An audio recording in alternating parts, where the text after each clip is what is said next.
Hello everyone, welcome to my channel. My name is Orlando, and the question is should you reinvest the money that you're making in real estate back into real estate? Or should you just take the money and do what you want with it? Well, we're going to answer that question. So the really quick and easy answer for me is yes. I always take the capital that I'm making from real estate and reinvest it into real estate. The reason why I do this is number one, I want to grow my money. I want to grow my net worth. Now, it depends on what your goals are. And this is the reason why I always say it's important to know what your goals are if you're going to get into real estate. You want to make sure that your plans and your goals align with each other. I'm telling you guys, it is so important. But my goal is to continue to grow my net worth. And with that, I'm taking all of the money that I make from real estate and I'm reinvesting it. Now, one of the biggest reasons why I am doing this is because if I sell a property, if I'm making the cash flow off of it, after I pay all of the expenses, I want to take that money and buy another property.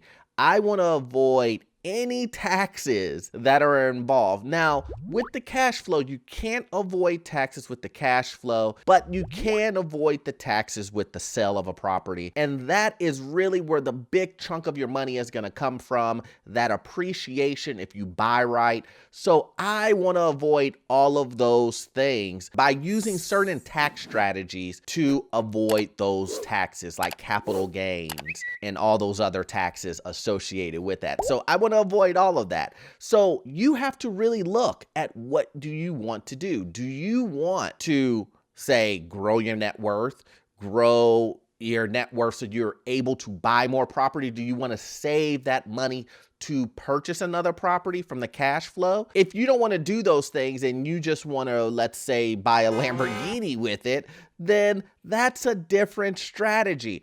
But in this game, I would hope that you're trying to build a net worth and you want to buy more properties. But if you do want to spend your money on, a car or whatever it may be, you can do that too, but just realize that those items are depreciating and you may not be able to sell them for what they're worth. In some instances, you can sell certain cars for a higher price, but that's neither here or there. The question is should you reinvest it? And it really depends on what your plans and goals are for real estate. But for me, I'm 100% going to reinvest it. So number two, let's talk about the tax implications. I'm not going to go too deep into this, but when you sell a property, you're going to have capital gains. I don't know what that number is right off the top of my head. You may want to speak to an attorney, my boy JT.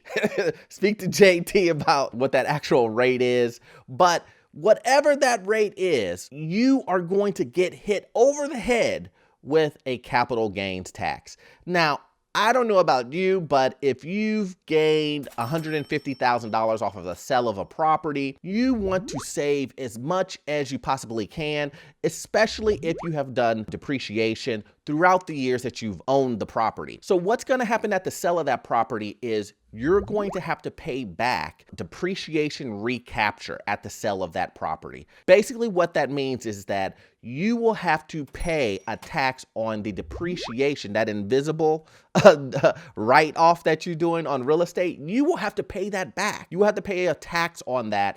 And whatever that number is, you will owe that at the end of the year on taxes, on top of your capital gains. So you can imagine that that number is going to be pretty juicy, especially if you have held the property for a long period of time. And I don't want to pay that tax. So what do? I'm going to do a 1031 exchange on this property to avoid all of that and basically kick the can down the road until I sell another property.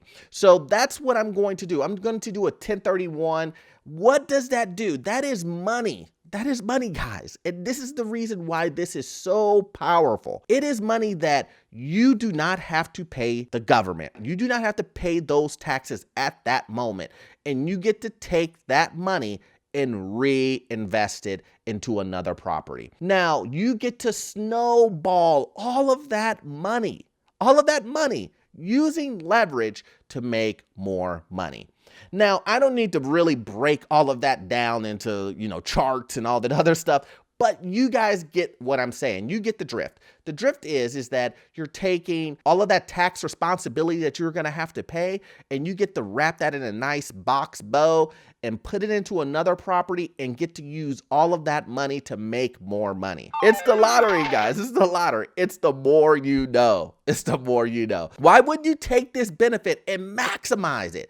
You guys need to take every drop of the money that you have and avoid all of that and put it into more real estate. That's what I would do. And that's what I do. And then number 3, guys, it's really simple. It makes you more money when you reinvest your money into real estate. When you take the money that you're making from real estate and you reinvest it into real estate, you can, I don't want to say double your returns, but 3, 5, 8, 10% increase on the money that you were receiving to the money you're receiving now. I mean, you can't beat that. You're automatically saving so much money by reinvesting into real estate. If you look at the taxes and you just look at the taxes themselves, the 20, 15%, whatever that tax is that you were going to have to pay, that's savings. That's money in your pocket. That's money that you can use to reinvest into other properties. You cannot beat it. At the end of the day, it just puts more money in your pocket. Who wouldn't want 5 to 10% extra on top of their money for just purchasing another property? Just purchasing. We're not talking about buying right, the appreciation that you probably already have built in, the cash flow on top of that. We're just talking about the cash savings of moving money from one property to another is automatically between 5 to 10%. You can't beat that, guys. You can't beat it. I mean, I get excited about this stuff because I know the information in and out, and I love sharing this information with you guys, and I just want everyone to try to apply it. So once again, guys, I hope you got value out of this content, and I'm gonna need you to watch this next video here. It will get you into your first rental property or your second or third or fourth, hopefully, right? So I'm gonna need you to watch that video, and I'll catch you guys in the next one. Thanks.